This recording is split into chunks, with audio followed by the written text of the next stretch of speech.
நாணயம். நமது நபி ஸல்லல்லாஹு அலைஹி வஸல்லம் அவர்கள் நாணயம் நிறைந்தவர்களாக இருந்தார்கள். மக்கள் அவர்களிடம் கொடுத்து வைக்கும் பணம் மற்றும் பொருட்கள் நபி அவர்கள் மிகுந்த கவனத்துடன் பராமரித்து வருவார்கள். அவற்றை தனது தேவைக்காக பயன்படுத்த மாட்டார்கள். அவற்றில் ஏதும் குறைவு செய்ய மாட்டார்கள். மக்களில் எவரேனும் வெளியூர் சென்றால் தமது பொருட்களை பாதுகாப்பதற்காக நபி அவர்களிடம் அவற்றை கொடுத்து வைப்பார். திரும்பியவுடன் அவற்றை அப்படியே பெற்றுக்கொள்வர்.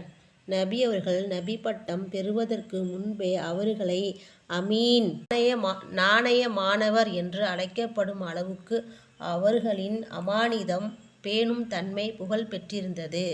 அன்னாரின் கொடிய விரோதி கூட அவர்களை நாணயமானவர்களாக விளங்கி வைத்திருந்தார்கள்.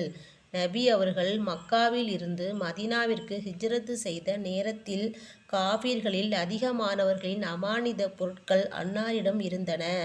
எனவே ஹிஜ்ரத் செல்லும்போது அவற்றை அலி ரலியல்லாஹு அன்ஹு அவர்களிடம் கொடுத்து உரியவர்களிடம் சேர்ப்பிக்க சொன்னார்கள்.